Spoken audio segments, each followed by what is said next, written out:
where we go with this. Let me start by saying that when fear replaces citizenship, it produces helplessness. Now we find that Nigeria's security crisis has evolved into one of the greatest threats to democratic governance since the country's return to civil rule in 1999. What began as a localized insurgency in the Northeast has expanded into widespread banditry, terrorism, kidnapping, violence, extremism, and organized criminality affecting various or virtually every geopolitical zone. Beyond the immediate loss of life and property lies a deeper governance crisis. In many rural and peri-urban communities, the Nigerian state has effectively retreated.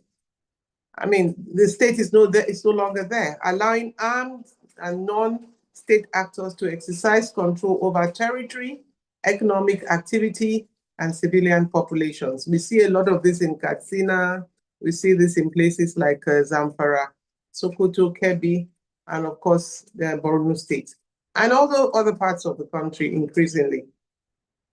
Even when communities are not directly affected by these violent gangs, they are increasingly brought under a system of coercion, and this is very common in the southern part of Nigeria. This system of coercion operates as auxiliary state apparatus with powers to regulate social engagement, movement, collecting illegal taxes, determining access to various state facilities, administering informal justice, and negotiating different forms of local population. There's hardly anywhere in Nigeria you go to, you want to start even a farm, or you want to start a business, or you want to go in there to do anything, that you don't have to negotiate with somebody who has usurped the power of government and is ready to exercise authority using whatever means available to them. So this is basically a very disruptive sense of statehood, which has allowed people to think of their citizenship in a way that basically produces hopelessness. This condition we have described as captive population syndrome is a situation in which citizens lose the practical benefits of citizenship because of fear, coercion, and violence which has displaced constitutional governance. In such environments, democratic rights become meaningless, and survival depends on accommodation of these illegal tendencies rather than protection by the states. We hear it every time. Oh, if I call them up, why don't you do something about it? Mommy, what can we do? We cannot. We can only negotiate. That's why we're negotiating with the bandits, calling them repentant insurgents and all sorts of things. Even the state itself has basically abdicated that responsibility and allowed them to do what they want to do, and leaving citizens to bargain and negotiate with people who are clearly very, very violent and unable to run a state in any other way except they resort to violence. In terms of the implications of this captive population syndrome, the crisis extends beyond state security. It also it's also dealing with human security. So it's not just about whether our country as a country is safe and is secured. The individual human being security is affected. Citizens are deprived not only of physical safety, but also of secure livelihoods. We know that for many farming communities in different parts of the country, they cannot go to the farm, and this used to be their livelihoods. Education, healthcare, food security, freedom of movement, and confidence in public institutions. Security must therefore be understood as protecting people as much as it is about protecting territory. So beyond territory, people need to be protected. As it's increasingly the case with the way the Nigerian democratic regression that we are beginning to see is very troubling, that we are beginning to see that the regression in our democratic experience is not unconnected to these tendencies that we are dealing with. It seems established that without human security, democratic governance has lost both its legitimacy and public trust. So, what are we saying about captive populations? We're saying that there is a correlationship between captive populations with fractured communities and human security. Following, therefore, from this conversation, the impact of insecurity extends beyond territorial control.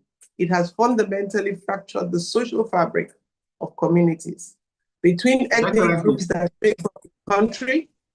Your Excellency. These violent, yes?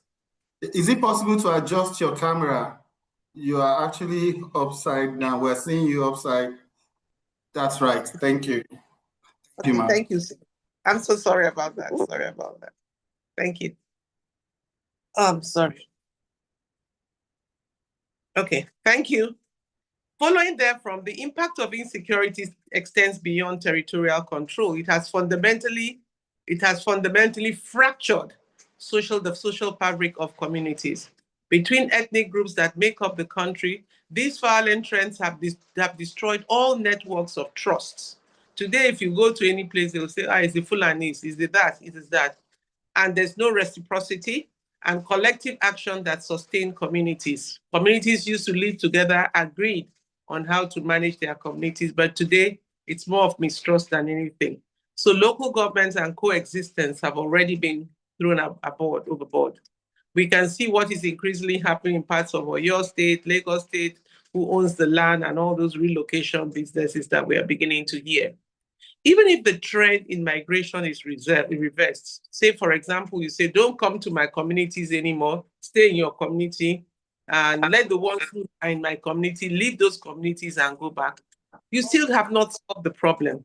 Many families will remain displaced, and traditional institutions that used to hold those together will become uprooted, will still remain uprooted, because they have been weakened already by these violent tendencies that we'll see. Schools will still be affected, livelihoods will still be disrupted, and the dispute resolution mechanisms that have existed will still remain underutilized. So what I'm basically saying is that the answer is not in asking people to read.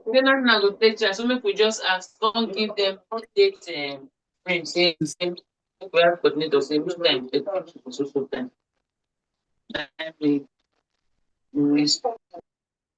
Somebody is speaking, okay. And this is a tendency we have tended to see. And that's the tendency, is that people are saying, go back, let the Fulanis leave, let this one go, let that one go.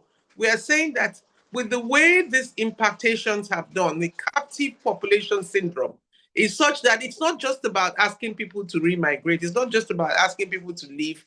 The communities have been so impacted and so affected in ways that we cannot just call for those simple answers and responses.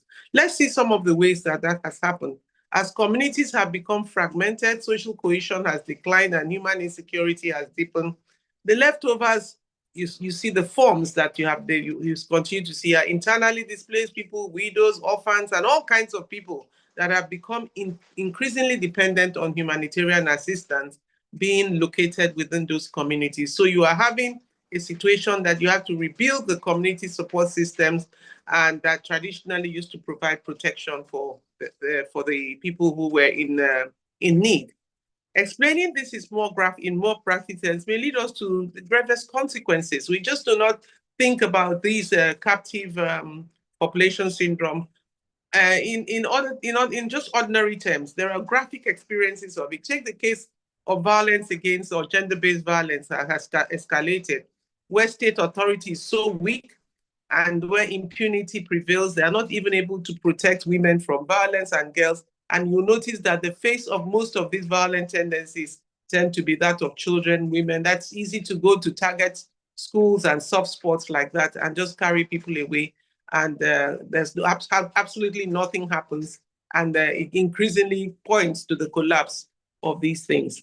While women and children face this risk, the men too are not left behind.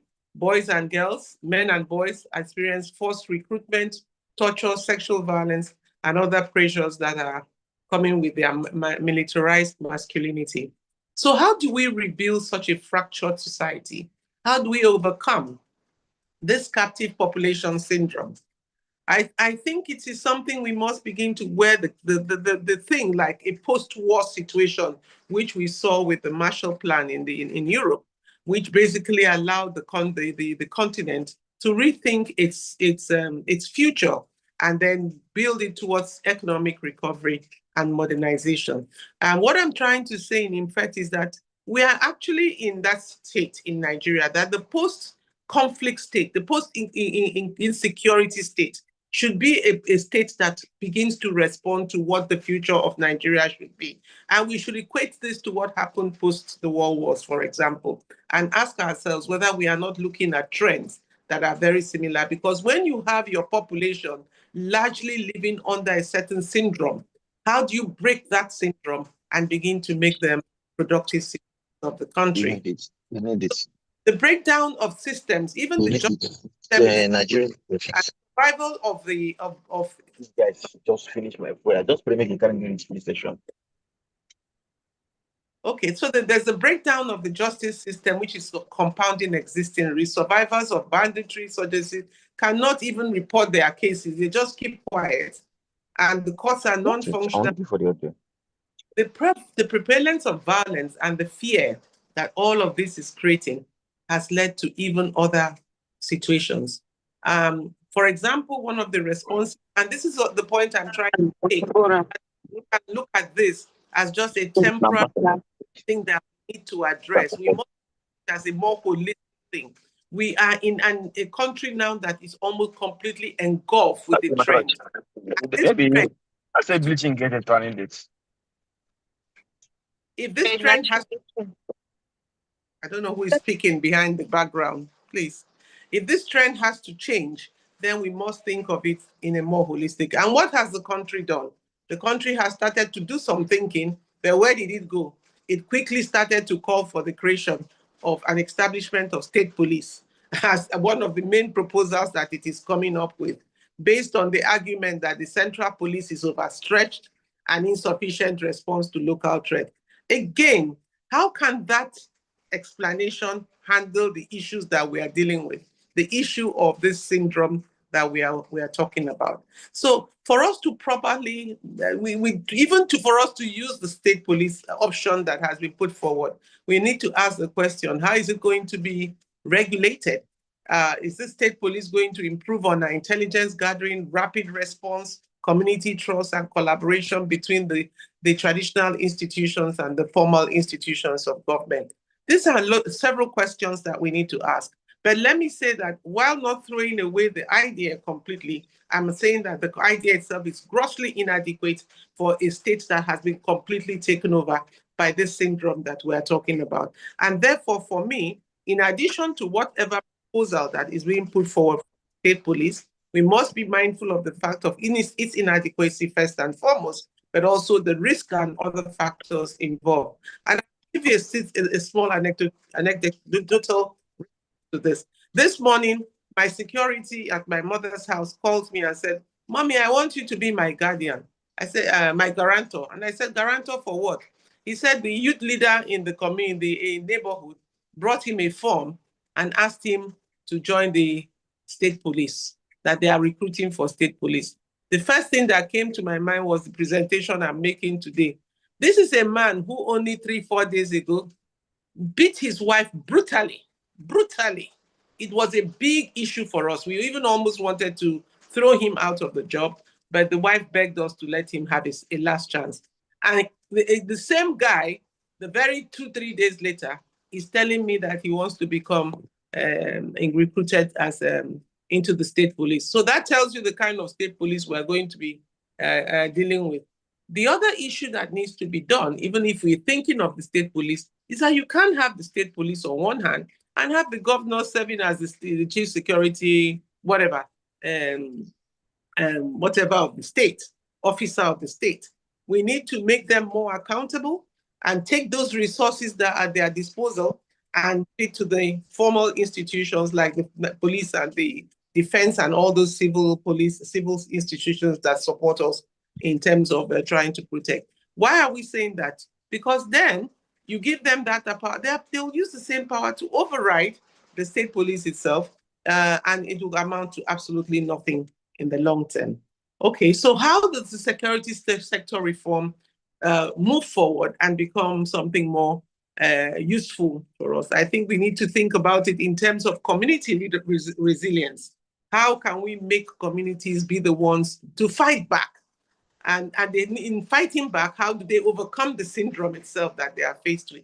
And so we are of the opinion, or I am of the opinion, that it is important that we pull these communities together, invest in inclusive local governance, the issues of local autonomy for the autonomy of the local governments is something we need to push for, but push for it in a sense that is driven towards the building of community resilience. Things like early warning, youth engagement, women's leadership, livelihood restoration, education, psychosocial support. These are all the kinds of things we need to be interested in as we try to build into this whole notion of community resilience, some sort of reform agenda that works for the community. And again, like I said, this cannot be done outside the context of giving more autonomy to the local governments and holding them accountable for the resources that come into the local government. Let me go then to one last point before I come to my conclusion. We're going to the 2027 elections, and what implication does this have for the general elections in a context where even the human security itself is a huge problem? And I argue here that security remains a prerequisite for democratic participation. Where communities live under fear, elections cannot fully reflect the expression of the citizens' will. The persistent captive populations that we have seen face several electoral risks. For example, millions of them are internally displaced. Some of them were unable to register, and all of them, even though they had registered, many of them would be unable. They continue to be people, groups are able to determine and manipulate the direction in which they would be going. So we think that for the purpose of the elections, we are faced with a real big issue that we need to think about and address. So how does this impact on us? Ultimately, we're going to see that fractured communities will produce weakened democratic institutions. There'll be a decline in government ability to protect citizens even more, because the outcome of the election would not reflect the will of the people. Electoral legitimacy, of course.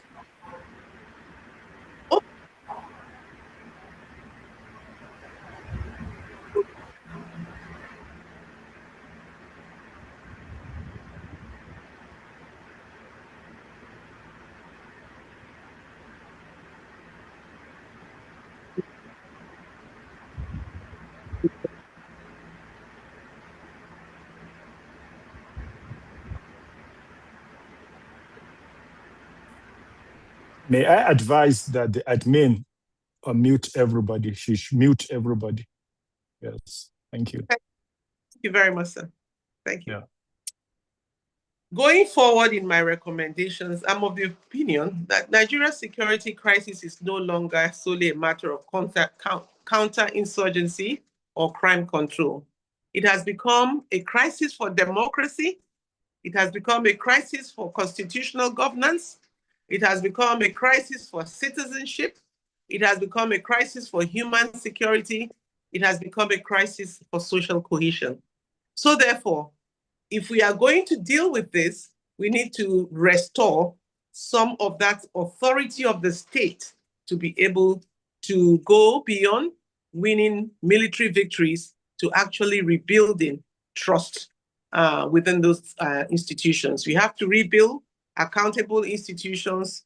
We have to try and make our financing of security transparent. That continues to be a very big question, whether it is with the state police, whether it's with the existing police, whether it's with any form of engagement that we are going to take on in the future. We are even looking at it even in terms of things we do with trauma, peace building, and all the rest of it. So as we go forward, 5 short-term priorities I will recommend. We should strengthen human security human security. How do we do that? We should involve protecting, which involves protecting lives, livelihood, education, health, food security, access to justice, along with territorial security. These are some of the ingredients of what we can do to strengthen the human security condition. We should adopt carefully regulated state policing. This business of state policing that we have not seen the police bill itself, not to talk of the act, I don't know that we have seen what is being circulated at all. Is something we need to be very worried about because it would actually help to complicate the problem on ground. Like I said, my security guard is going to leave me as a guard and become a member of our state police here in the Cross River State. So that tells you the quality of that human resource that's going into that institution. So we need to come up with safeguards. We need to set professional standards. I don't see how that is happening. And we need to look for ways to create independent oversight of whatever the government is trying to do. Otherwise, they would further complicate the problem that is on the ground. We need to deal with opaque security votes and replace them with transparent institutional financing so that we are strengthening these institutions in ways that are accountable, financially accountable. One of the biggest arguments against the state police is that you have not funded the main police. Are you going to be able to fund the state police? And even the funding that is being given, how accountable are these institutions for the use of that money? How do we build community resilience? We have to create collaborations between the state and communities. We have to reconcile communities. It's not enough to ask people to return to their states of origin or just go into communities and displace people. I think it is important that some reconciliation is built, but built on common agreements and terms of engagement. We need to deal with livelihood recovery. We need to go beyond just youth unemployment to addressing youth engagement. I think there is a difference between the two. You don't just give them jobs and say you've dealt with the problem. They need to be engaged effectively in the future of the country, the present and the future of the country. And of course, bring community early warning. And by taking a comment that I just received on Lake. Lastly, we need to promote sustainable peace. And in this way, I'm thinking of dealing with those structural drivers of violence, which include things like poverty, exclusion, inequality, weak governance, impunity, political marginalization, all those things that make people feel excluded. This business of leaving no one behind, pulling people in, are ways that we can get peace to return to our country. And so beyond the question of coming up with a insecurity Marshall Plan, I believe what we need to think about in the short term are those things that respond immediately to how communities can rebuild their resilience, how sustainable peace can be built around the things that people have are complaining about, things like poverty and other forms of exclusions. So ultimately, democracy and development cannot flourish where citizens live in fear. And the notion of the captive population syndrome is a notion of fear. So we are trying to go beyond the loss of citizenship results in living in fear. So for me, I think that human security, resilient communities, accountable institutions, sustainable peace must form the foundations on which we move forward with our democratic experience. Rebuilding them is essential, not only for the 2027 general elections, which are around the corner, but also as we go beyond that, we should plan for a Marshall Plan type agenda that will result in a secure, inclusive, and prosperous Nigeria. Thank you very much, and I'm grateful for the opportunity to make this brief presentation. Thank you, Bolaji. Your Excellency, you're always on time, and your points are well noted. I always want you to actually round up meetings because of the way you summarize ideas, but Excellency, I have to leave. I'm sure you have a lot of questions. We will not take your questions now. If you can write them and send us a message on the group chat, she will be able to respond. And at the end of the program, if Your Excellency, if you have time to join us at the end of, and we will finish exactly by 12. Please, even if you're at the airport and you have a space, you could respond to some of the questions. We'd like to take in all the lectures so that we have a robust discussion. Thank you so much. Really appreciate it. Please, just a warning. Excellency, ma. Yes, I'm here. Thank you. Okay, yes. Just a warning, because we have respected people from different spheres of influence. If you're joining, please mute your mic so that a resource person will be free to talk and uninterrupted. Please, let's do that. Let's respect the audience and everybody here. Our next speaker is General Chuko Yusuf Buratai. Representing him is Lieutenant General Lamidi Adeosun, one of the most decorated and most respected military generals in Nigeria. He was BOC General Officer commanding 7th Division in Maiduguri, the former Chief of Training and Operations, former Chief of Policy and Plans, Nigerian Army, and also former Force Commander of the Multinational Joint Task Force in Jamena. General Adeosun, please, you have the floor.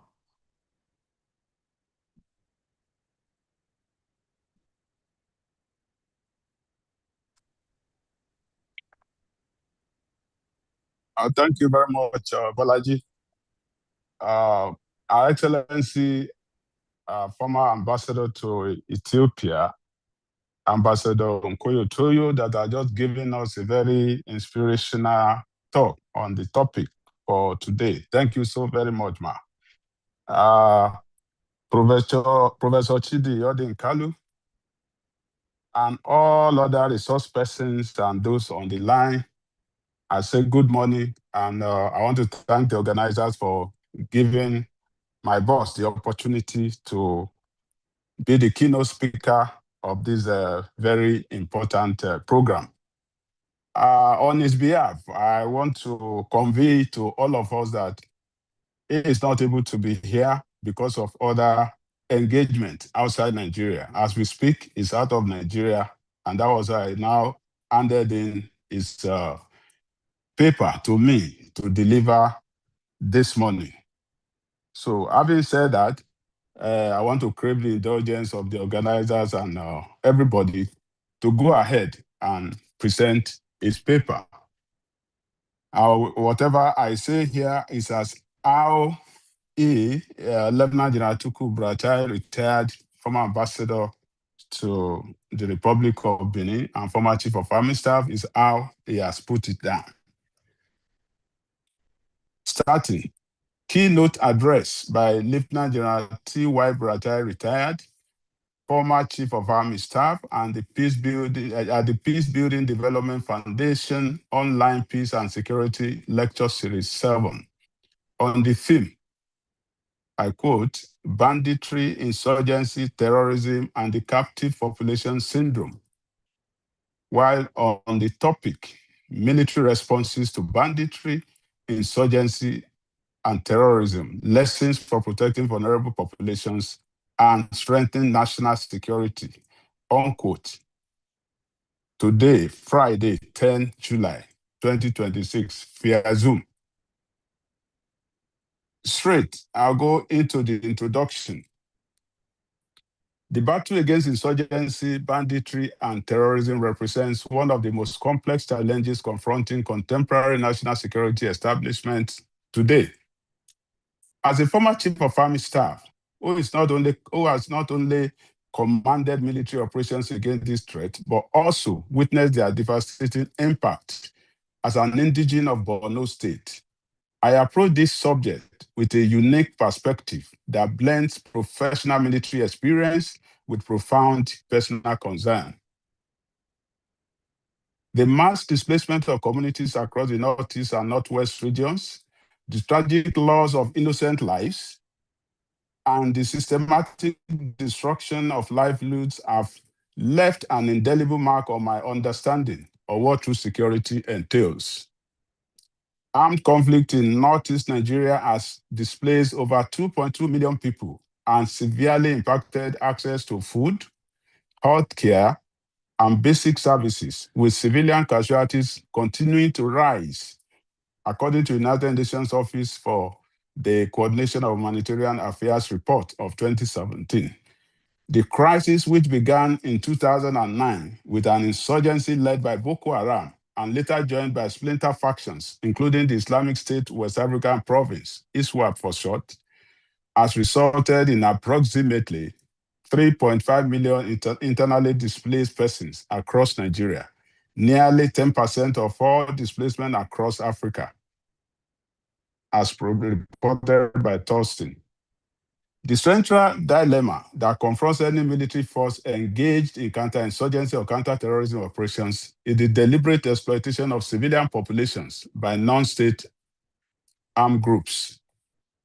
Insurgents, bandits, and terrorists have perfected the art of blending into communities, using innocent civilians as human shields, while simultaneously drawing essential support from these populations. This tactic represents a calculated strategy designed to exploit the military's obligation to protect civilians and to weaponize any collateral damage for propaganda purposes.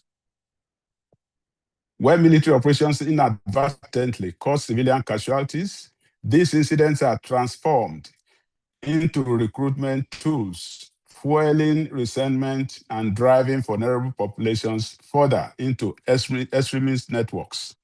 This vicious cycle underscores why intelligence operations must become paramount in any effective counterinsurgency strategy.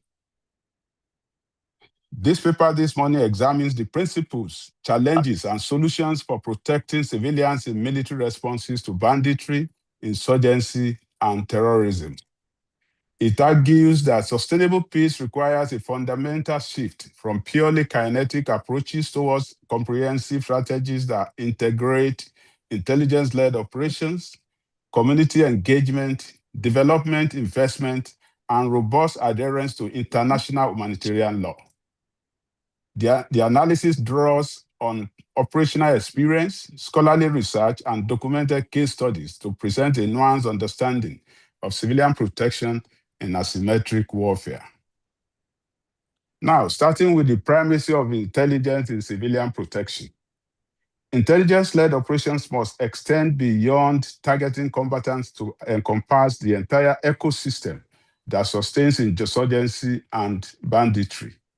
The informants and spies who provide early warning to terrorist groups, the logistics suppliers who ensure the flow of weapons and provisions, and even those who facilitate medical supplies to wounded fighters constitute critical nodes in the support network that enables violence to persist.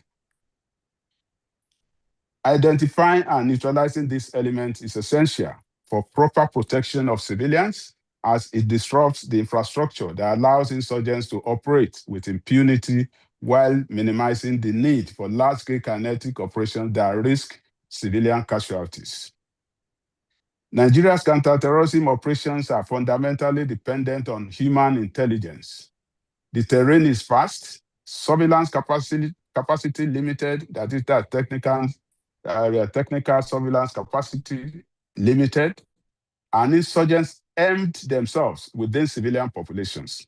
The intelligence chain runs from local observation through informal reporting and vigilante mediation to military interpretation and action. Civilian armed disrupt the chain. The immediate effect is information withdrawal. Communities withhold knowledge. Informants go silent, and vigilantes grow cautious. If reporting leads to strikes that kill neighbors, informing is recorded as betrayal. The medium-term effect is intelligence contamination. As trust collapses, information quality deteriorates. Rival groups exploit the system, and communal tensions shape reporting. What reaches commanders become less reliable and harder to verify. This analysis is consistent with scholarly findings on the relationship between civilian arm and operational effectiveness. Research examining Nigerian Air Force airstrike between 2014 and 2024 has found that airstrikes intended to target armed groups have inadvertently caused harm to civilians and their properties, eroded public trust in the military, and exacerbated instability. The frequency and recurrence of these mishaps, along with mounting civilian casualties, raise critical concerns about whether these incidents are genuinely accidental or indicative of systemic failures within intelligence and operations. The military's claim that airstrikes on civilian populations were mere accidents fail to address the systemic issues within their intelligence architecture. The importance of intelligence in protecting civilians cannot be overstated, therefore. Effective intelligence enables precision targeting that minimizes collateral damage, facilitates the early warning of attacks on civilian communities, and supports the identification and isolation of insurgent elements from the broader population. Conversely, intelligence failures lead to tragic errors that undermine the legitimacy of military operations and strengthen the insurgents' narrative that the state is hostile to its own people. Therefore, investment in intelligence capabilities, both technical and human, must be a priority for any counterinsurgency strategy that seeks to protect vulnerable populations. Now to the principle of minimizing collateral damage. The principle of minimizing collateral damage must be observed as an operational imperative rather than merely a legal or ethical constraint. While military forces must retain the capacity for decisive action against identified threats, every operation must be guided by the principles of distinction, proportionality, and military necessity. This is not simply a matter of compliance with international humanitarian law, it is a strategic necessity.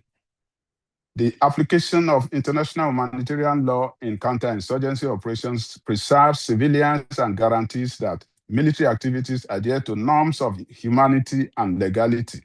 However, Nigeria struggles with consistently enforcing international humanitarian law despite its commitment under international treaties, facing challenges such as inadequate military training, weak accountability mechanisms, and the absence of robust civilian protection strategies.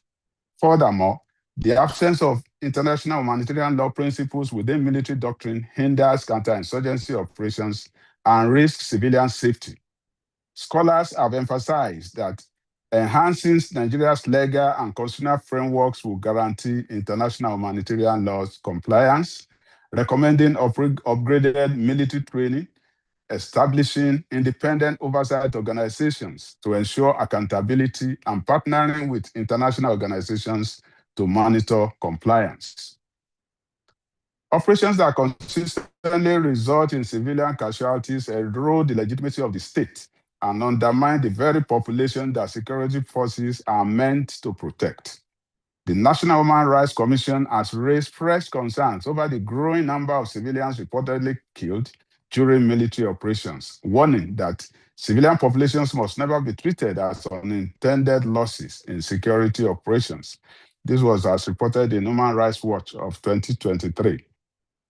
Amnesty International and multiple international reports have documented that Nigerian military strikes have repeatedly caused mass civilian casualties over several years. The long-term consequences of such erosion are devastating, as communities that lose faith in the military's ability to protect them may become passive observers or even active supporters of insurgent groups. This was contained in the International Crisis Group report of 2026.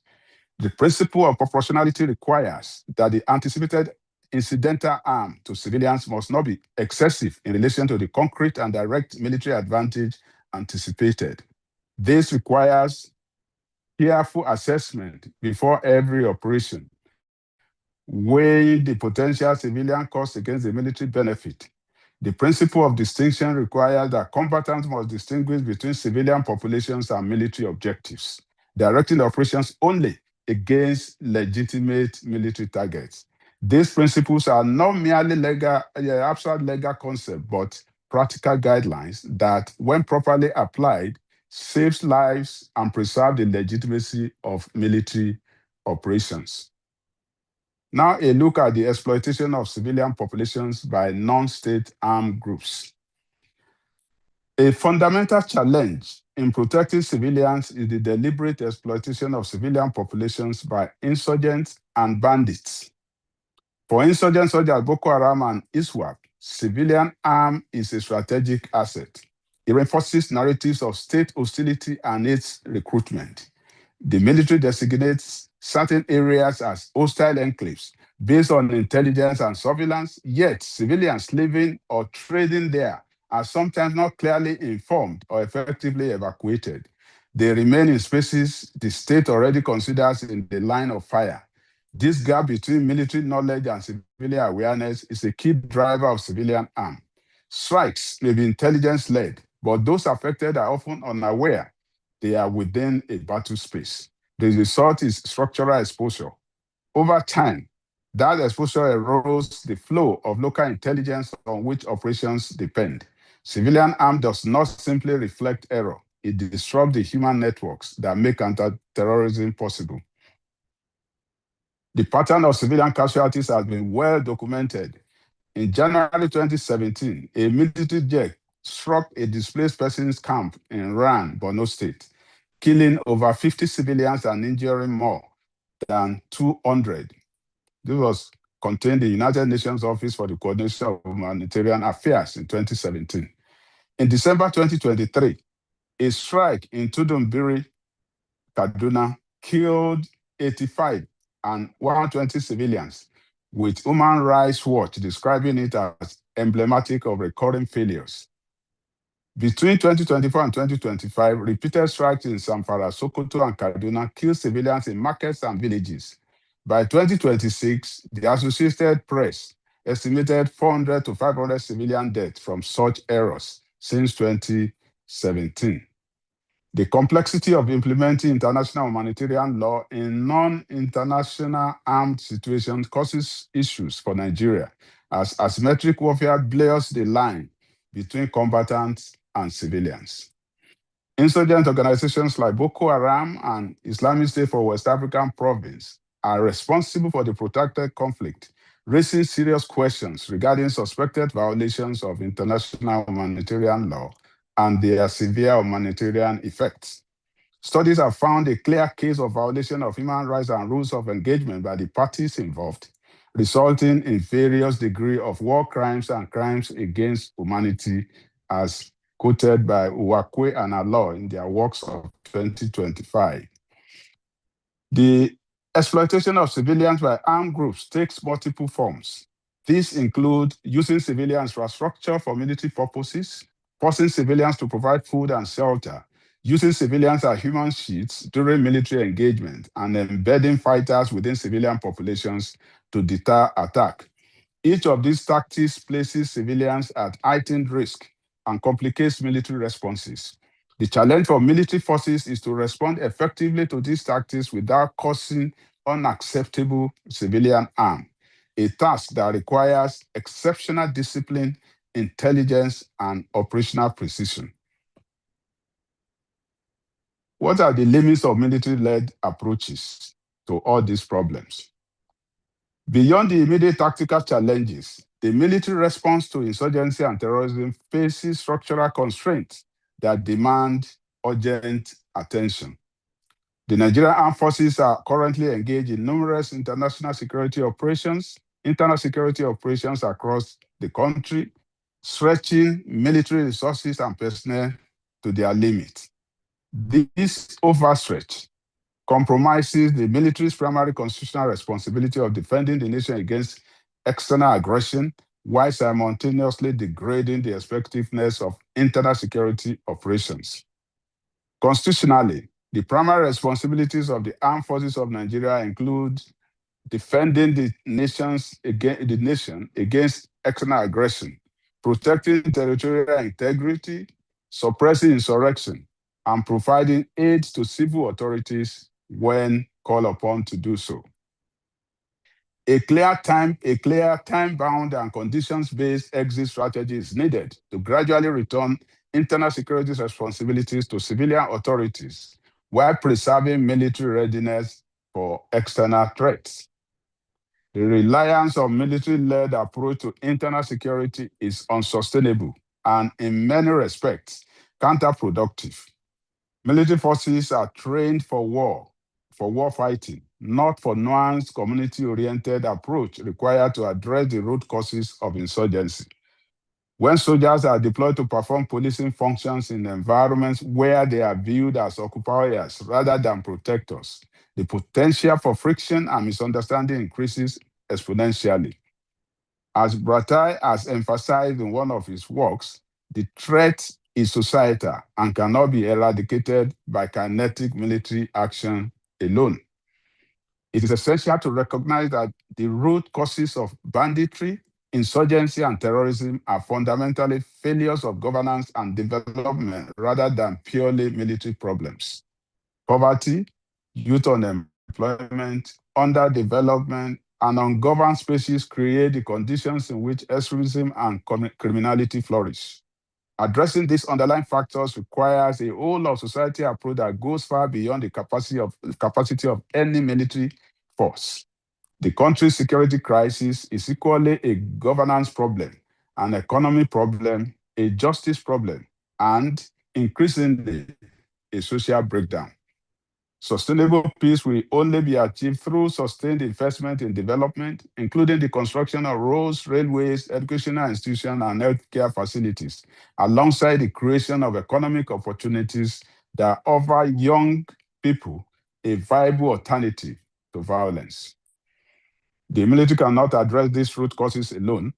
While military operations can create the conditions for development by neutralizing immediate threats, they cannot substitute for the long-term investment in human capital and infrastructure that are essential for lasting stability. This requires a comprehensive national strategy that integrates security, development, and governance reforms with clear roles and responsibilities for all stakeholders. Excuse me.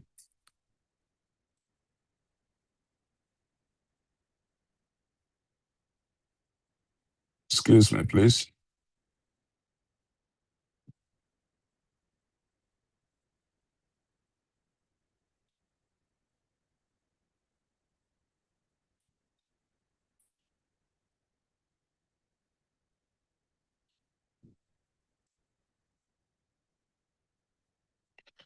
Sorry, it was a computer problem. I'm trying to sort it out.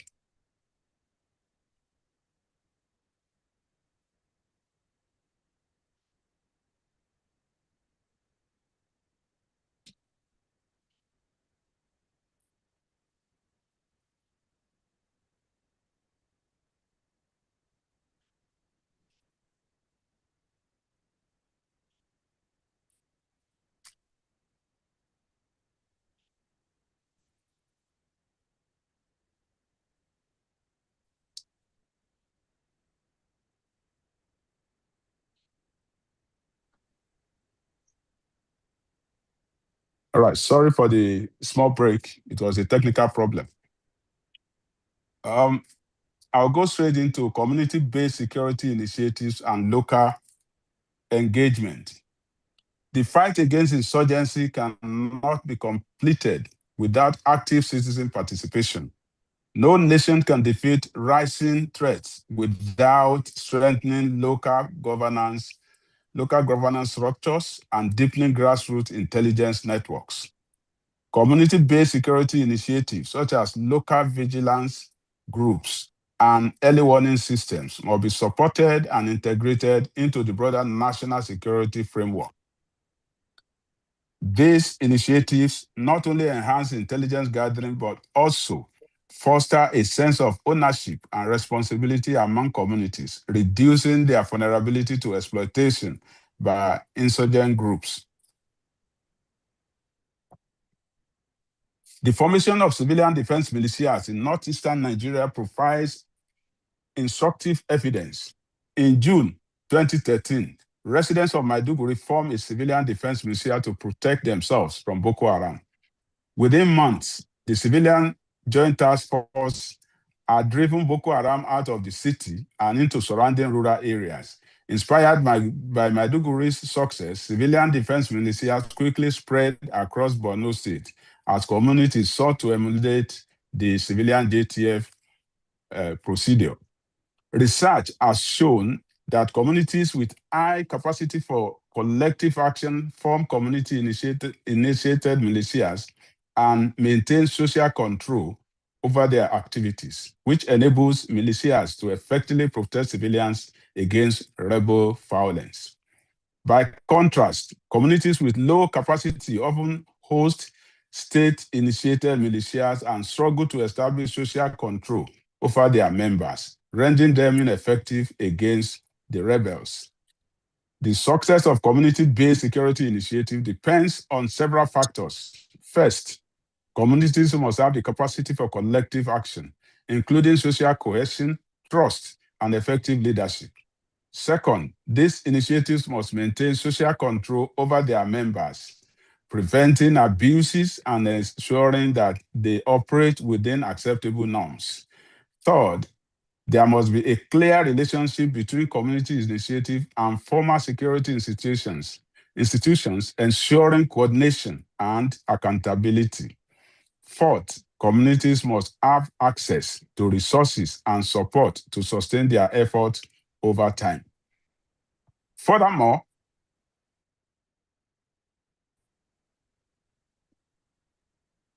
youth-focused programs and anti-radicalization efforts are essential for preventing the recruitment of vulnerable individuals into extremist networks.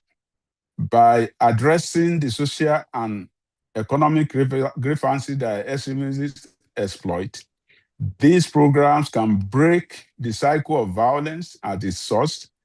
Citizens must be mobilized psychologically through social media, press, and community support to overcome what has been described as the so-called terrorists and bandits. The mobilization of civilian populations through awareness and community engagement is essential for sustaining counterinsurgency efforts beyond military campaigns. Let's now look at development and security. An inseparable partnership, security and development are just together. One cannot be achieved without the other. The military can create the conditions for development by neutralizing immediate threats, but it cannot substitute for the long-term investment in human capital and infrastructure that are essential for lasting stability. As security scholars have observed, counterterrorism efforts have been undermined where displaced civilians remain unable to return safely and land disputes go unresolved. What is needed is investment in civilian protection and local reconciliation processes that rebuild trust between communities and the state. The fight against terror financing must also be intensified as a critical component of any comprehensive strategy. Insurgents and bandits require substantial financial resources to sustain their operations, and these resources often flow through legitimate economic channels. Disrupting these financial pipelines is essential for weakening insurgent groups and reducing their capacity to cause harm. This requires enhanced cooperation between security agencies, financial intelligence units, and international partners to track and interdict illicit financial flows.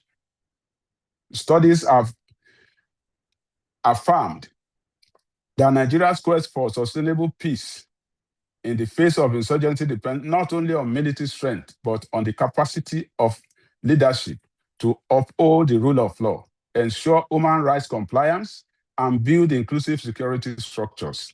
Recommendations include enhanced leadership training in human rights, robust oversight mechanisms, and partnership with civil society to rebuild trust.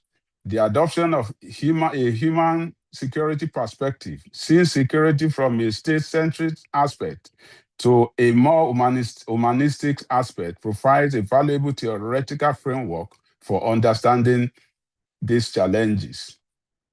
The relationship between development and security operates at multiple levels.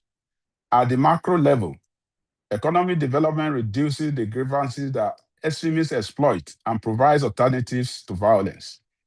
At the community level, development projects build trust between communities and the state, creating the conditions for effective security cooperation. At the individual level, education and employment provide young people with hope and opportunity, reducing their vulnerability to recruitment by extremist groups. A comprehensive strategy must address all three levels simultaneously. Now to recommendations. Based on the analysis presented in this paper, the following recommendations are offered to enhance the protection of vulnerable populations and strengthen national security in the context of banditry, insurgency, and terrorism. 1. Establish a comprehensive civilian protection framework.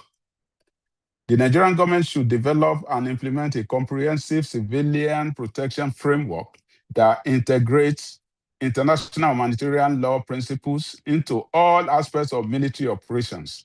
This framework should include mandatory pre-operation civilian risk assessment, clear protocols for the evacuation of civilians from designated combat zones, and robust incident investigation mechanisms. Independent oversight bodies should be established to monitor compliance and ensure accountability for violations. The framework must also include compensation and support programs for civilian victims of military operations, as this will help rebuild trust between communities and the state. 2, invest in intelligence infrastructure and community policing. Significant investments should be made in enhancing human intelligence capabilities and community-based security initiatives. This includes training and equipping local vigilance groups, establishing formal early warning systems, and creating intelligence sharing platforms that link communities with security agencies. Community policing models should be expanded and adequately resourced to reduce the military's involvement in internal security operations. Furthermore, intelligence personnel should receive specialized training in community engagement and cultural sensitivity to build the trust necessary for effective intelligence gathering. And 3, pursuing a comprehensive development and governance agenda. A national strategy that integrates security development and governance reform must be prioritized. This strategy should focus on addressing the root causes of insurgency and banditry, including poverty, youth unemployment, underdevelopment, and governance and ungoverned spaces. Specific investments should be made in education, healthcare, infrastructure, and economic opportunities in conflict-affected regions. Land reform and reconciliation program should be implemented to address grievances that fuel conflict. The strategy must also strengthen local governance structures and ensure that communities have a meaningful voice in security decision-making processes around them. Strengthening international partnerships and legal framework is the 4th one. Nigeria should deepen its engagement with international partners, humanitarian organizations, and regional bodies to enhance its capacity for civilian protection. This includes assessing technical assistance for military training in international humanitarian law, establishing partnerships for monitoring and evaluation of military operations, and participating in regional counterterrorism frameworks that emphasize human rights compliance. Additionally, domestic legal framework should be strengthened to incorporate international humanitarian law standards with clear provisions for prosecution of violations and protection of civilians in armed conflict. The government should also enhance cooperation with financial intelligence units and international partners to disrupt terror financing networks. Now, the conclusion. The fight against insurgency, banditry, and terrorism is ultimately a struggle for the hearts and minds of the people. Military victories that come at the cost of civilian lives and community trust are hollow and unsustainable. True and lasting security can only be achieved when vulnerable populations feel protected, not only from insurgents and bandits, but also from the systemic failures that make them vulnerable in the first place. The lessons from my experience as Chief of Army Staff are clear and compelling. The protection of vulnerable populations in the context of banditry, insurgency, and terrorism cannot be achieved through military means alone. It demands comprehensive strategy that integrates intelligence-led operations, community engagement, development investment, and a sustained commitment to addressing the root causes of violence. Military forces must remain disciplined and professional, adhering to the highest standard of conduct and minimizing collateral damage, even in the most challenging operational environment. At the same time, the broader society must recognize that security is a shared responsibility, requiring the active participation of all citizens, communities, and all levels of government.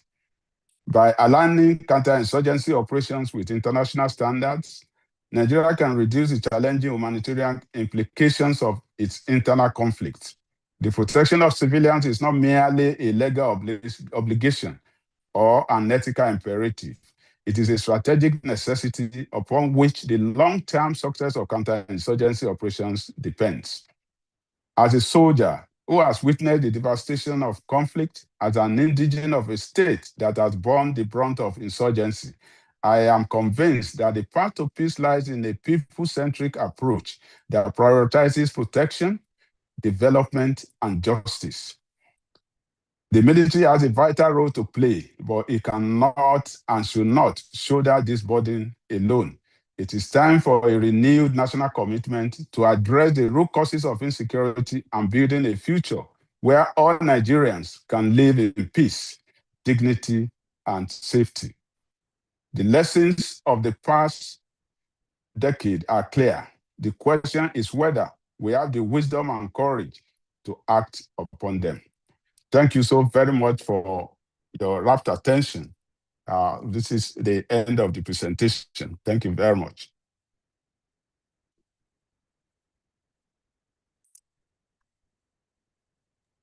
Thank you, General. Also on time and very robust presentation. Our appreciation to you and also to General Buratai for this lecture. General Adeosun spoke on military responses to banditry, insurgency, and terrorism, lessons for protecting vulnerable populations and strengthening national security. Professor Chidiodin Kalu made some observation just to inform our audience and also resource persons that the lecture series is recorded for people who could not join. The message is on our YouTube page. The idea is to speak honestly from your own perspective so people can learn and analysts can watch later and learn from your observation. Before I proceed to the next item, I want to just inform you, we have the chairman of the Peace Building Development Board of Elders, retired Controller General of Immigration, CG Babandede, with us. And then we also have the former Director General of the National Orientation Agency. I know some of them have also joined. I can't see everybody online, but just to welcome you and to honor you, I can see the Controller General of Customs, Human Resource Development, DCGRB. You're all welcome. I'm also compelled to take the last lecture before we ask our questions so that we can put everything together. General Adeosun is there, but Ambassador Nko, you have to go. And I've requested if you have one or two questions She has told me that if she can't answer some of the questions, Professor Odikalu can answer for her. But if you have one or two questions directly to Ambassador Okoyo, you can ask now before I move to the last presenter. Any question for Her Excellency?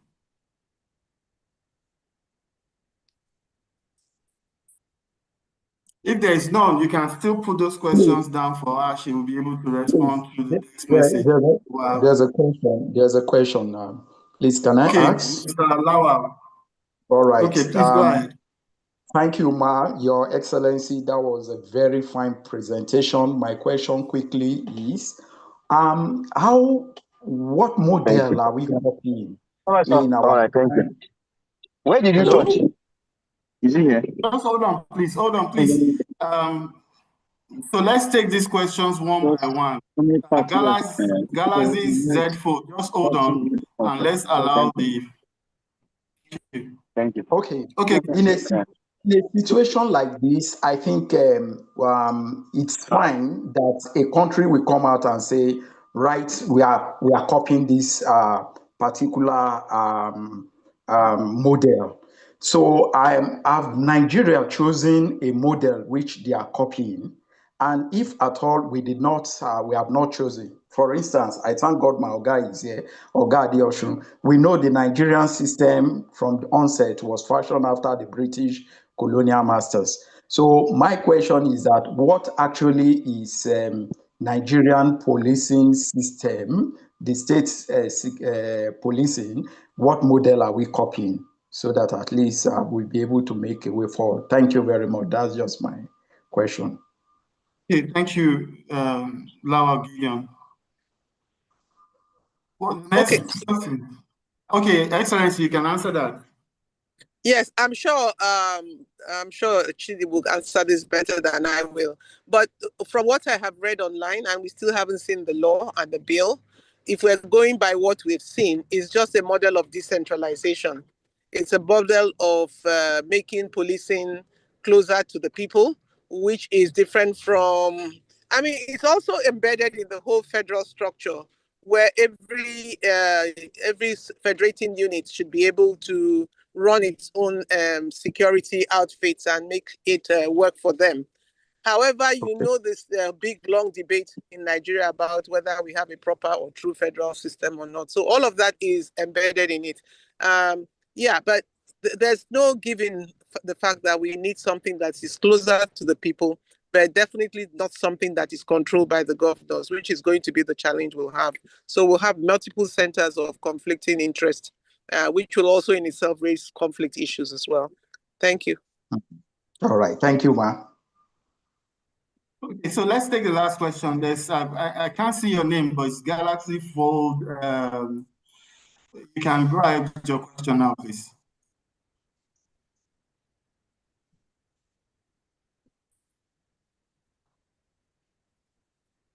Okay, I seem to have lost him. I can't see him again. So we'll take the last presentation from Professor Chidi Onikalu. General Adeosun, please, if you have questions for General Adeosun, just put them together. After Professor Onikalu's lecture, we'll take all the questions together and then summarize. Prof, I'm sure Professor Odinkalu is not, we all know him, the former chairman of the National Human Rights Commission, a law professor and a well-respected human rights activist in Nigeria. Prof, you have the floor. No, thank you very much, Dr. K, and good morning, colleagues and compatriots. You know, you wait for years to meet and greet a general, and then, like the proverbial British double-decker bus, two lieutenant generals arrived in one morning with staggering brilliance. Lieutenant General Adoshun, of course, and Lieutenant General Buratai. Then, of course, you've got an outstanding lawyer, activist, and diplomat. my sister, Ambassador Nkoyo.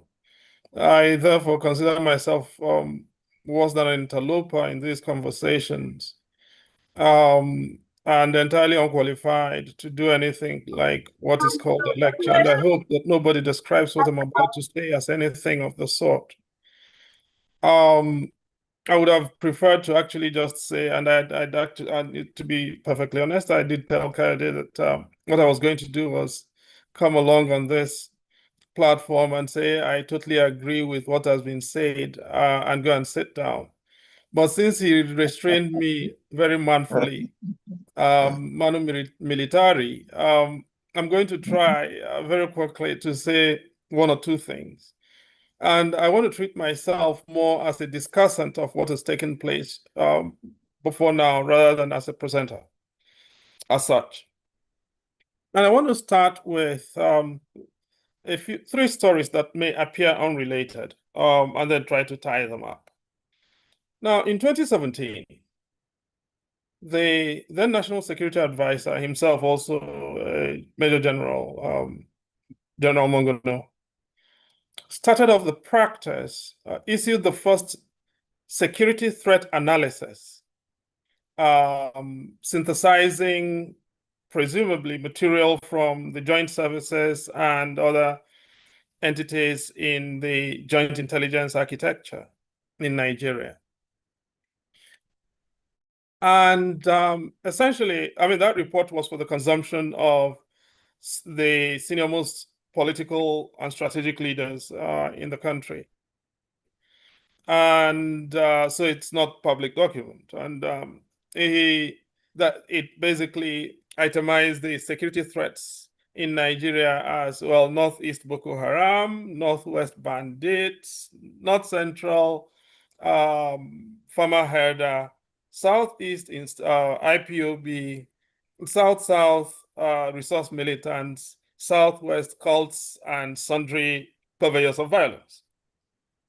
And somebody quite senior in government brought the document to me for some reason I can't quite tell, and asked me to provide some feedback that we're going to take back into government. I took a look at it and I'm like, security threat analysis is not supposed to be an exercise in federal character. Okay, you're not supposed to say, well, you know, every geopolitical zone this has a problem. You're supposed to present the country and its leaders with a tool for policy making, not for tactical deployment or manufacturing enemies. And the person was asking me, what do I mean? I said, I'm sorry, the National Security Advisor got it all wrong. These are not security threats to Nigeria. They are, at the very best, the symptoms of the security threats underlying Nigeria. And the person asked me to name one. I said, well, you've got it. What you call politics is the first and, in my view, biggest threat to Nigeria's politics. The second, elections. Now, as long as your politics is ungoverned, your elections do not produce and are not geared to produce legitimate government. You cannot bring soldiers to shoot any problem that you have out of existence. And so the people whom you are giving this document are the biggest threats to your security. The governors and the people under their control, who are used to manufacture electoral outcomes that do not reflect the will of the people. And they were asking me, is this what you now want me to go and tell government? I said, well, if you do not want to tell government the truth, how do you want to sort out the problems that you have? And this is really where I want to begin. Because as Nigerians, we're afraid of the truth. Instead of addressing the truth, we tell ourselves it is not our portion. And now, so let me illustrate this issue with a second story. In 2008, President Yar'Adua set up two panels. One was the Justice Muhammad Uwais panel on electoral reform. The other was the Mohammed Dikko Yusuf panel, Presidential Commission on Police Reform. Now, both reported in 2008. And when they did, their reports were so telling, Nigeria put them on a shelf and nobody bothered to read or implement them. I'm not going to dwell too much on the Muhammad Uwais panel report. Many people here hopefully have heard about it. none of the recommendations were implemented. Those addressed the problem of electoral illegitimacy and resulting governmental illegitimacies that have afflicted us before and since then. But the MD Yusuf report looked at police, and I'm using that report because we are now caught up in a psychosis about state policing or state police, sorry. And what it found was telling. And of course, MD Yusuf at that point was the most senior living former police inspector general. And he said, look, in 2000, after coming to power in 1999, President Obasanjo decided he was going to expedite hiring into the police force, Nigeria police force, in order to bring us up to speed in terms of police to population ratio and close the gap in provisioning that we had at the time. And so by the time, there was an expedited hire into the police force in Nigeria. The idea was to hire about 40,000 over 4 years, over a presidential cycle. Sorry, could people please shut down and mute? I don't want people fucking in their bedrooms and trying to breathe hard into me. Otherwise, I'll hang up. With all due respect. If you are breathing heavy in your bedroom, I don't want to hear it. Please, administrator, if you cannot mute anybody, mute me. But I'm not continuing this service. I want to be very rude about this. If you don't want to mute everybody, I'll log out. And you can bring me back when you're done. I'm not going to have this. I'm sorry. People are here with their time trying to do things, and people are wasting our time in their bedrooms. That's unacceptable.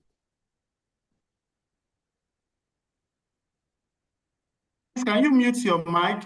If you're joining this conversation, mute your mic and let's wait for the resource person to finish and be called before you make your comment.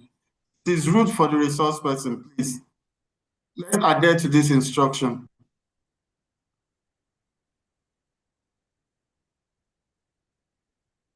Sorry, Prof. You may continue, sir. Sorry, sir. So there we were.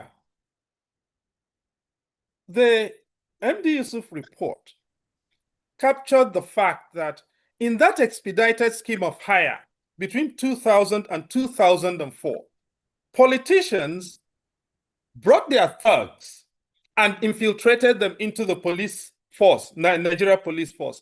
And the MD Yusuf report said that a majority of the hires into the police in that expedited hire were, quote, criminals. I am not manufacturing this. Go and read the MD Yusuf report. Those people are now working their way, those criminals who were hired are working their way into leadership positions in the police. This is the federal police that we've got now. We could not stop criminals from being infiltrated into the police force by politicians. Politicians are the people who buy guns for their thugs and provide them with protection. And this did not start today.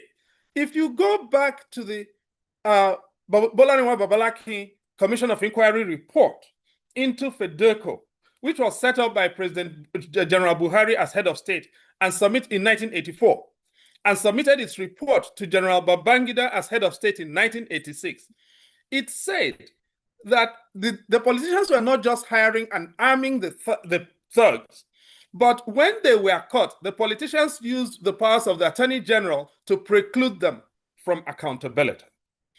Now, so there is high-level state complexity in a lot of what we are discussing. And one final story. In 2011, the government set up a presidential committee to look into the Boko Haram crisis. It was headed by a retired former ambassador who was a National Intelligence Agency asset. And his report looked at the origins of Boko Haram and found, as a matter of fact, that Boko Haram arose in circumstances in which politicians used a band of boys to procure electoral outcomes in Borno State, and recommended their prosecution. The White Paper Committee was headed by the then Solicitor General of the Federation, Prof. Ignatius Ayya, Senior Advocate of Nigeria. And the White Paper recommended the prosecution of those identified politicians. Till date, those politicians have nothing has been done to them. Those politicians are high in the ruling party. What's my point here? You can draw your own conclusions because we are all very senior and intelligent adults in this conversation, and I don't want to lead anybody by the nose. But I just want to sum up with 2-3 points. Number one is this. In 1968, the late Professor Ali Mazrui wrote a sensational article in the Political Science Quarterly on political assassinations in Africa, in which he identified the problems of the post-colonial African states as twofold: state legitimacy and national integration. State legitimacy with governmental legitimacy and national integration. It is now 58 years after that article, and over about 66 years since the African onset of independence from 1960, the problems have not changed. One fundamental structural problem we've got is the problem of a country in which everybody can say and claim belonging. At the moment, we do not have that, and Nigeria is not, the politicians are not struggling to provide that to Nigerians. Instead, they are trying to assert and reassert the divisions in order to keep Nigerians from mutual self-identification in mutually reinforcing interdependence.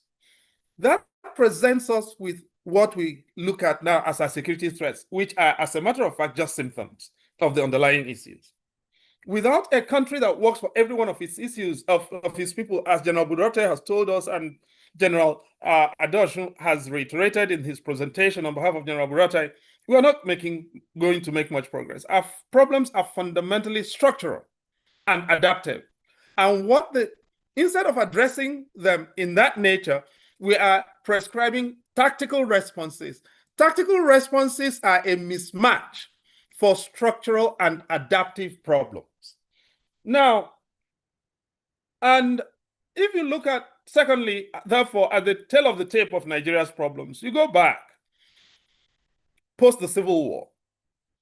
The events at Bar Beach, the execution of Ishalon Yenusi, the beginning of armed robbery and firearms executions in April 1970, and continue till where we are. You can see the evolution, the adaptation of the banditry problem across every geopolitical zone in Nigeria, and the correlation to well-being problems and to nation-building problems. It seems to me we need to accept that we are prescribing the wrong medicine for our problems. Our problem is not the army, and I totally agree with what General Budurate presented. We have overstretched the military beyond every tolerable limit. In his presentation to the National Defense College in 2018, I believe, June 2018, the then Interior Minister, General Dambazov, who is the former Chief of Army Staff, proclaimed a doctrine, basically giving the army primary responsibility for maintaining law and order in the country. That's not why we keep the army. I'm happy to make that paper available to anybody who wants to read it. That's why the people talking about state police are really misleading us. And I want to end on that note, that if we are going to be addressing, the police is not an internal security institution. The police is a law enforcement institution. We're only talking about internal security because there's a breakdown in law enforcement. And even the police themselves have become victims of the breakdown of law enforcement. We are losing generals hand over fist, both retired and serving.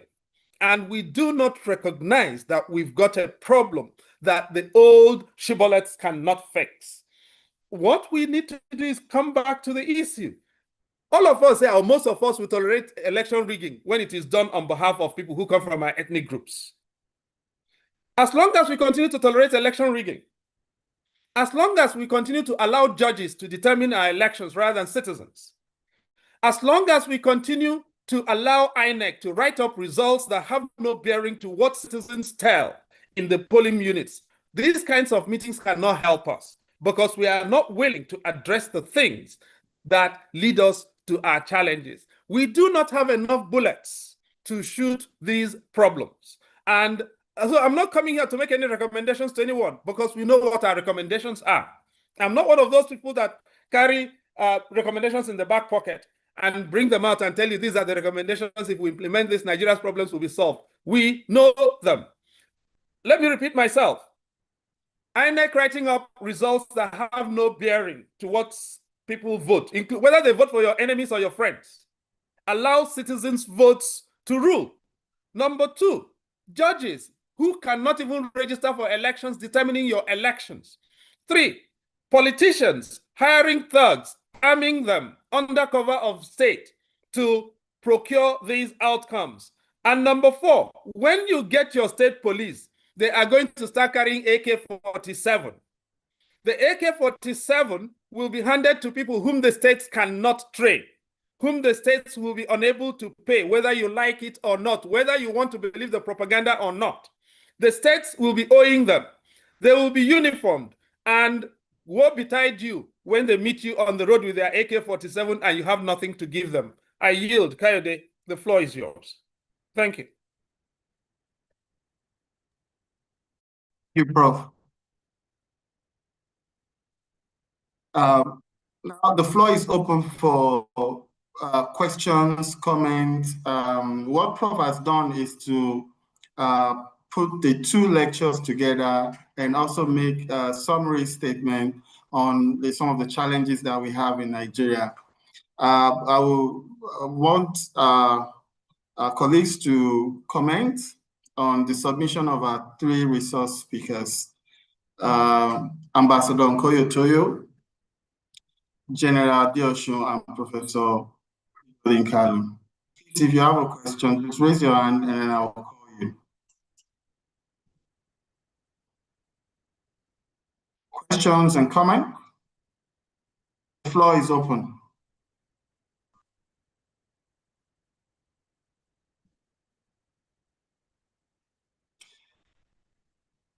If you don't know how to use the button, there's a raise hand button on your computer that you can use. While we're waiting for that, I don't know if there's a raised hand, Techno KN3.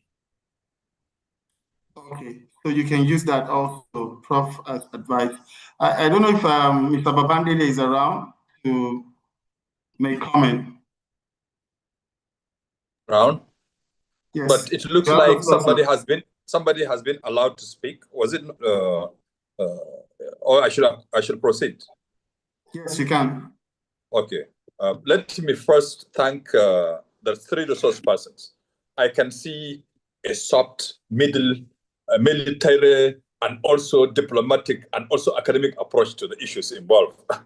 Thank you so much for all your approaches. But the summary, it looks like is very clear that we need to find a practical solution. And the real problem is political, to be honest with you. Whether it is banditry, whether it is kidnapping, whether it is Boko Haram, we need to have a political will to effect change. That's very important. I don't know how that can be done. Somebody said when our votes need to count. I don't know how that will be done. Still, it's a challenge because it's going to be a problem as long as we select people who themselves are the criminals. They cannot solve the crime. As long as we allow, as you said, even criminals to join the law enforcement, the future is getting worse. Because a lot of people, it's not only the police, all the agencies, a lot of politicians still bring their touts into it, to the police, to immigration, to customs, everywhere. When even you undermine places where criminals are kept. Some criminals operate better in prisons than they're outside because they have protection of government. So we need to do a lot of things. These solutions must be centered toward concrete solution. But I thank you for your comments. And I sincerely apologize about interruption coming from very difficult locations. Some of them sound like from the other rooms. So I think we should learn to make sure we mute everybody before we start. And Coyote, Edie, you must make the statement very clear that everybody, if you have activities to do other than the program, please sign out. You don't need to leave it on and then continue to do your activities. That distract and discourage great resource persons who have sacrificed time to be with us. Thank you so much. Thank you, sir. Thank you, Chairman. Techno KM3, I don't know your name, but you can tell us your name and where you will be speaking from, and then make your comment. Techno KM3.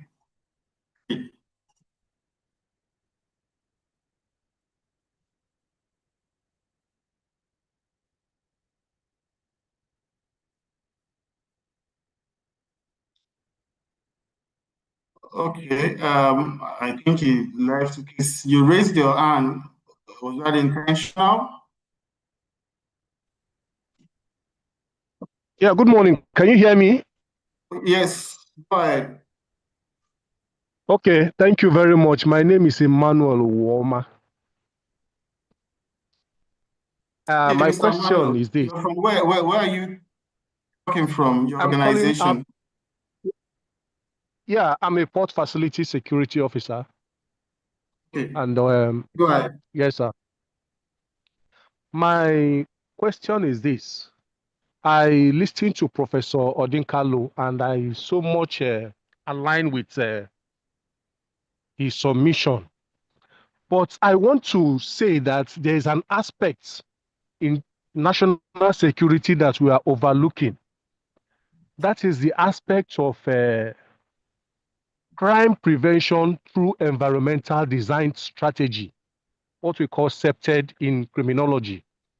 Now, most of our environments, the borders, the porosity of our borders, contributes to some of the problems we are facing. Do we have a proper environmental designs of our land borders? That is one. Two, I want to a bit disagree with Professor Dinkalo about the state police because one, we have language barrier when it comes to solving crime. And if you deploy people who are indigenes of a community, I think to a large extent it will help in resolving crime. Because if I'm an Igbo man and you post me to the north to go and secure that place, and I cannot, I cannot communicate with them effectively. Maybe our lingua franca is English, but you need to have the native language that they speak there. So I want to, think that the government institution, that's the police, the state police, has a lot to do for us. Thank you very much. Thank you, Mr. Emmanuel. How do you want to answer that before the next person? Well, very quickly, I'm not quite sure, and thank you, Emmanuel, by the way, I'm not quite sure what local language has to do with state police. I mean, it's like saying you cannot have a child if you're not married. I mean, there are married people having children all the time. So at the moment, by the way, an overwhelming majority of police officers are posted back to their geopolitical zones as a matter of fact and practice. From state police, in all operational theaters, in all state police commands, an overwhelming majority are from the geopolitical zones. And you do not need state police to be able to achieve that because all police officers in Nigeria are Nigerians, and we have enough from across each geopolitical zone to be able to do that. Now, the underlying issue is, as I was trying to explain to some other people yesterday, and there was a question about models that was posed to Ambassador Nkoyo. There are three major models of policing. If I may take liberties to address that, Kade, please. Number one is consensual policing, which began in the United Kingdom around 1829 with Sir Robert Peel, under the administration of Sir Robert Peel as Prime Minister. Now, the Bobby on the Beat is the result of, is a product of consensual policing.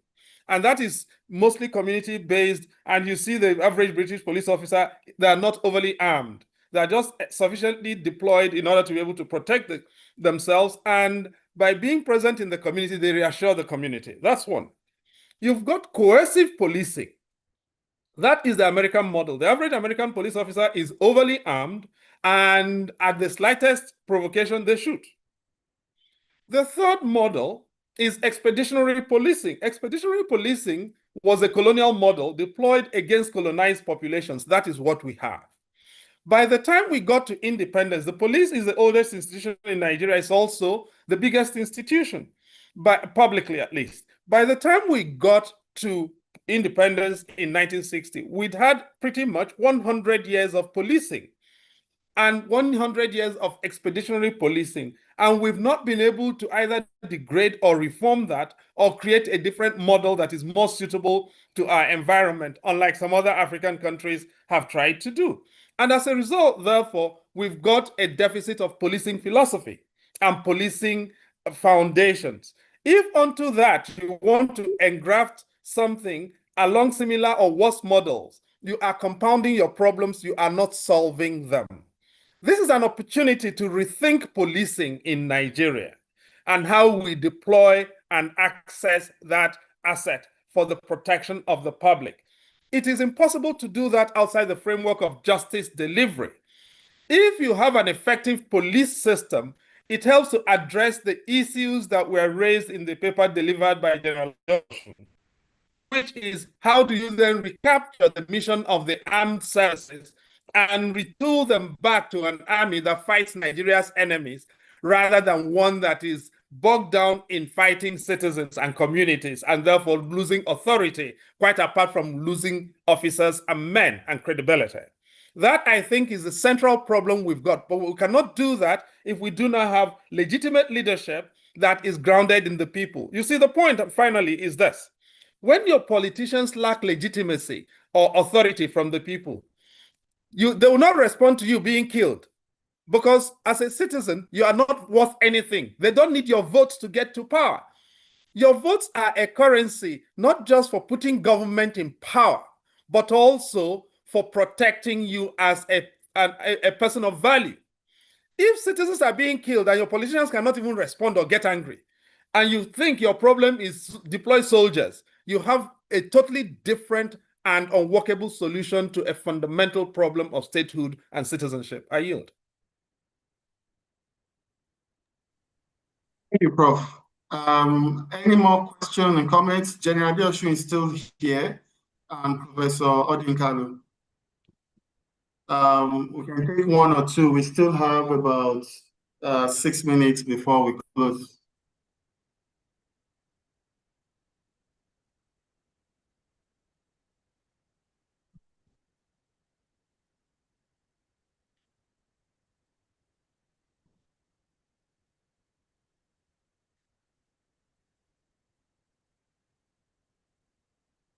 Okay, if we don't have any comments, I will then proceed to. Please, there's a comment, please. Sorry, I find it difficult to raise my hand. Thank you, Prof, and I really appreciate that.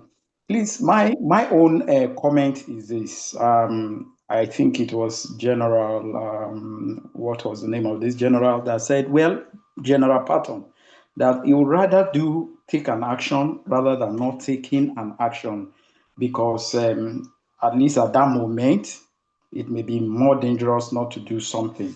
So I'm looking at the community policing or the state policing from that perspective. I'm really very happy that the prof had actually given us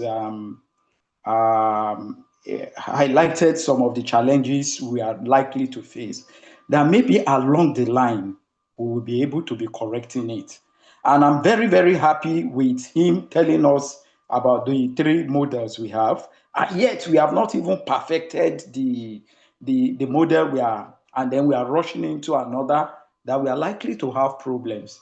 Yes, and along the line, I feel now everybody have started looking at the fact that our policing has problem. So when we go along, I think it was Reagan that said, look, our system of government is a system that we are perfecting along the line, despite the American democracy that is 250 years old now. So I will appeal that it might discourage us not to move further, but it is a good thing that Prof is already giving us the landmines where they are already embedded on the road to our getting the proper policing. Thank you. That's just my this thing. So I really commend him for actually telling us where the mines are, and I think along the line we will tread with care. Thank you. Okay, there's another hand up from Ebonlua. Hello, good morning, sir. Can I speak, please? Okay, awesome. Good morning, Professor Chidi. I'm very, very grateful. Thank you very much for. I'm reluctant to use the word insightful presentation because it's a little bit beyond insightful. It's more of a reality check as regards to what has been happening so far within the Nigerian democratic institution and the breakdowns and the failure so far. To give you a little bit of context, my background is in maritime security. I work as an intelligence analyst as well. And something struck me when you mentioned as regards to the failing system of democracy, elections, and the judicial systems. I would like to share a particular kind of solution that I think it might be long term, perhaps too long term. And I sampled that from a business model from an entity called Netscape when they tried to do a market penetration into Japan. Now, they realized that the Japanese were much more interested in drinking teas as compared to Netscape product, which is coffee. Now, what they did was a long-term penetration into the children by integrating candies, coffee-based candies, snacks with the coffee team. What I'm trying to extract from this is, I think perhaps to a larger extent, the short-term or the medium-term solutions to solving Nigerian problem has not necessarily been most effective. And I think that perhaps if you look at government or democracy, the smallest unit of government or democracy starts from the family. And I think that perhaps restructuring or the educational system for the young children, young youths, as well to perhaps do like some kind of institutional correction. Let's say, for example, if you ask a random youth, what would you want to become? He's likely to mention a political appointment. Why? Because his ideal of becoming successful or rich is through laundering or fraud in government institutions. I think to some extent that perhaps, although it's very, very difficult, forgive me if I'm taking too much time. I'm also trying to articulate my thoughts together.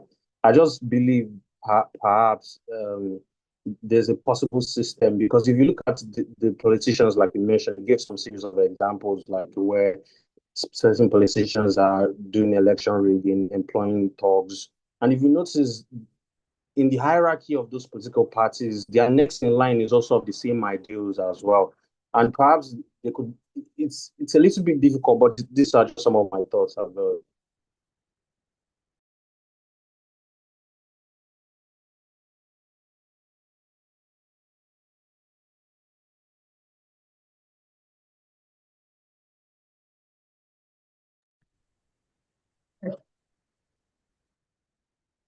Oh, you want to respond to that, or I should just take No, that's a Steve's comment. question? I think it's a comment. It doesn't pose a question to me. So yeah, okay, Steve, you can go ahead and make your contribution.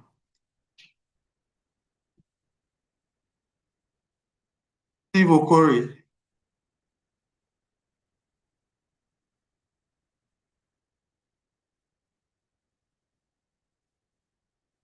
Okay, I think I can't see his hand up again. Okay, Galaxy, Z-fold. That's Emmanuel, right? You can go ahead. You can go ahead, Galaxy Z Fold. Make your comment.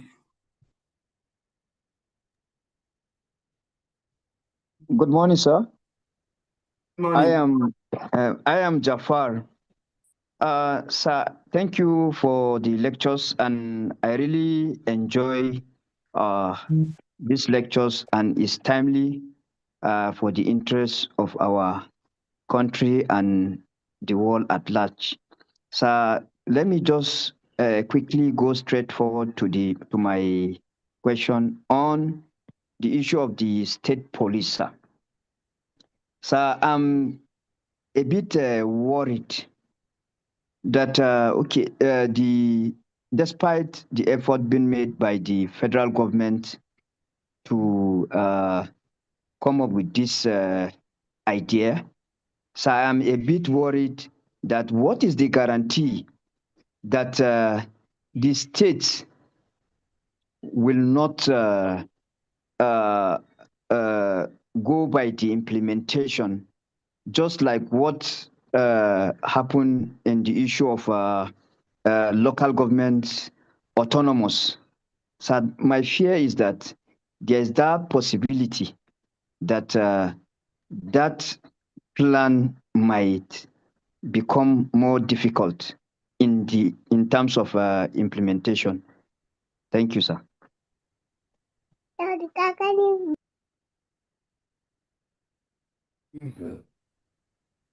mean, I'll leave the last word to General on this, but let me just, and then, so we can hand off.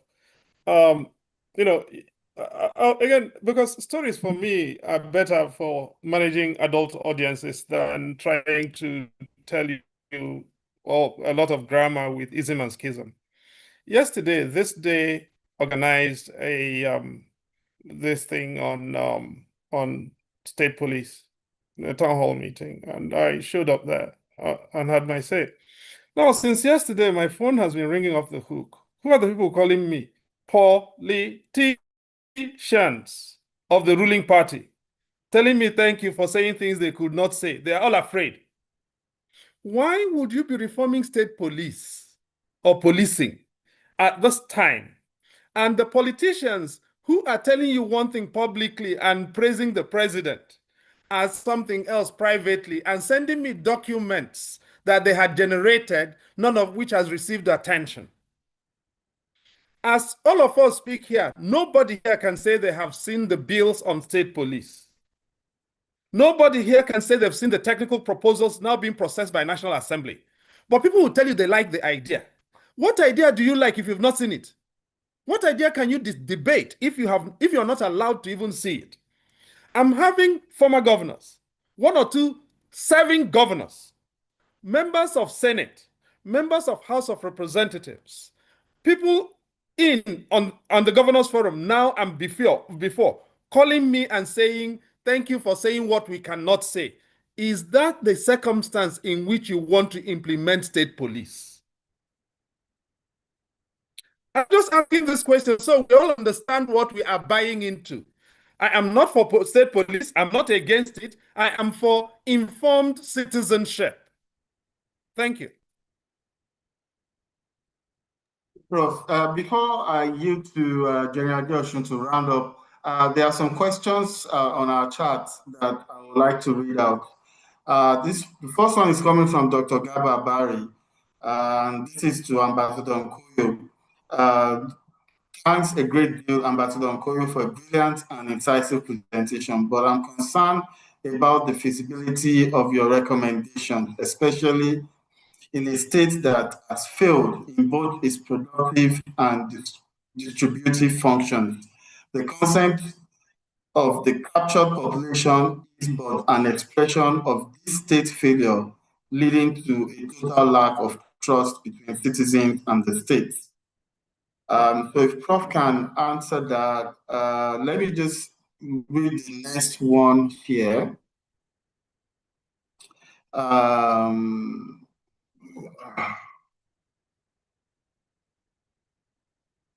This is from another participant. Good morning, facilitator and participant. Okay, so I've answered that. This is about the recording. So if you go to our YouTube page on Peace Building Development Consult on YouTube, you will find the recorded presentations there.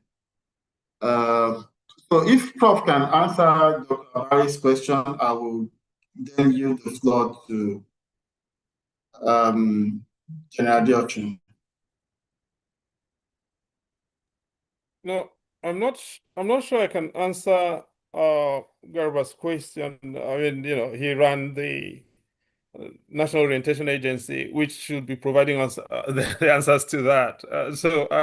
In any case, I think much of our conversation has dwelt on exactly what he posed. So I think to the extent that any further points may be needed on top of that, that may have to happen outside this conversation in more extended dialogue. I yield.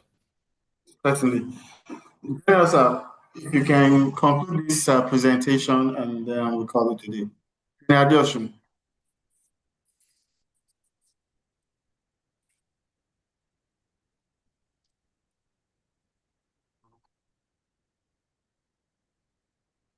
Sir, you have the floor. Thank you very much for yielding the floor to me once again. I'm trying to sort out I don't know whether, can you hear me? Yeah, we can hear you.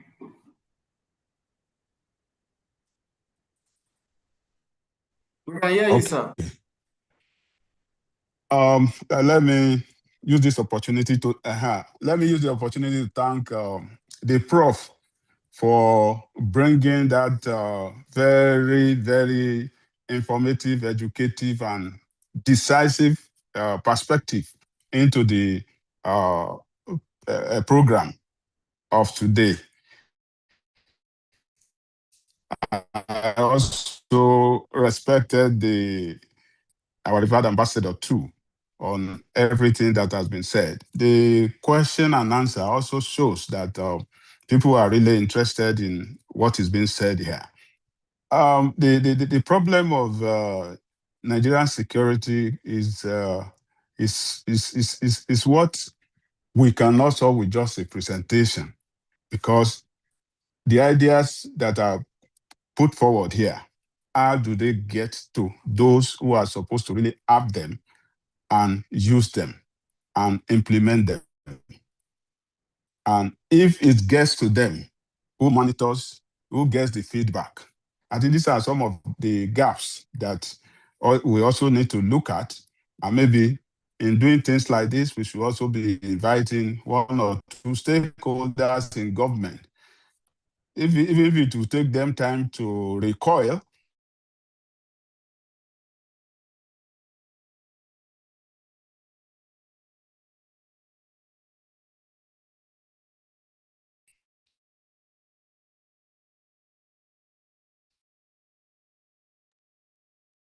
I think we've lost General Dioshin there. I'm sure it's probably his network. But we want to close this meeting by 12. We're already 7 minutes behind schedule. In conclusion, okay, General, you're back. We can hear you. Yes, I think it's a network failure. Okay. I was saying, I was trying to conclude by saying that how do we get all these possible recommendations to the real stakeholders who are supposed to make use of them? And if that is done, who monitors them to make sure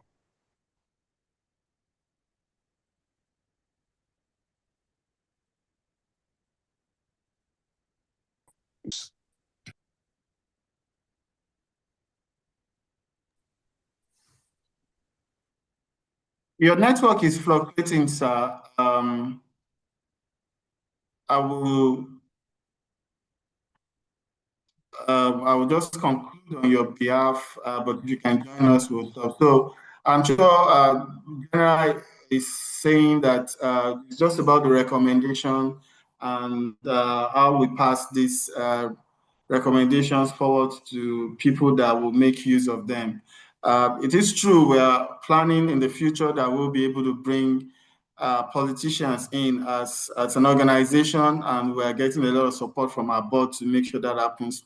Perhaps even the immediate next program, we will always get a stakeholder to also say something about the program. But just in conclusion, we would like to invite any of you that could join us.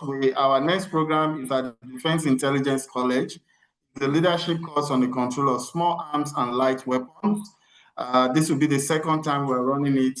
We're bringing stakeholders from all the country, from the 36 states, including the FCT, and then security agencies to discuss what Nigeria is doing around this and how we can help with technology and different suggestions. So if you can join us, it will be on the 28th of this month at the Defense Intelligence College, Cairo. Further engagement can be done on the platform, the WhatsApp group that you used to join. The Building Development Consult also will be celebrating our 22nd year anniversary on the 6th of August. That will be at the Nigeria Police Resource Center in Gabi. You are all welcome. This is an invitation, a direct invitation to you. Speaking on behalf of the chairman, so you're welcome. We are expecting the Vice President and Dr. Kayode Fayemi will be giving us the lecture, and some other resource persons like the Emir of Kano, Professor Odin Kalu, also is looking to join us.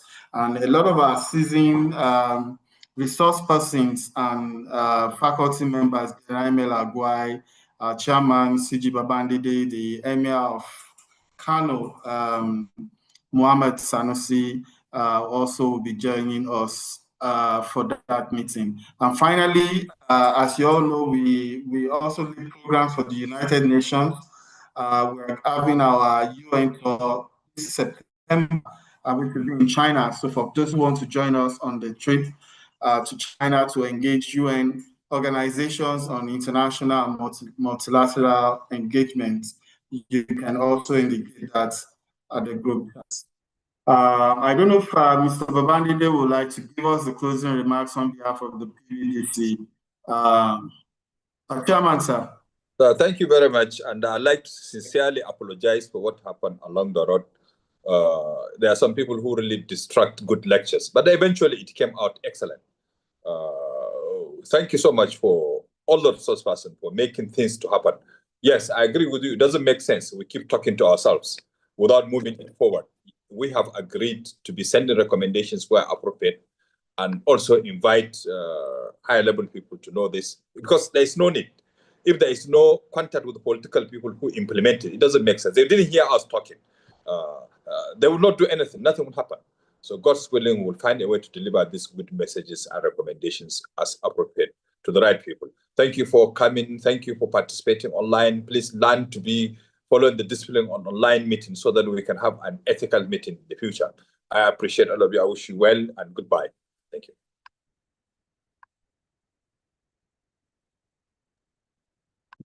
Thank you, Professor Chidiodin Kalu. Thank you, General Dioshun. Thank you, Ambassador Nkoyo, and all our distinguished participants.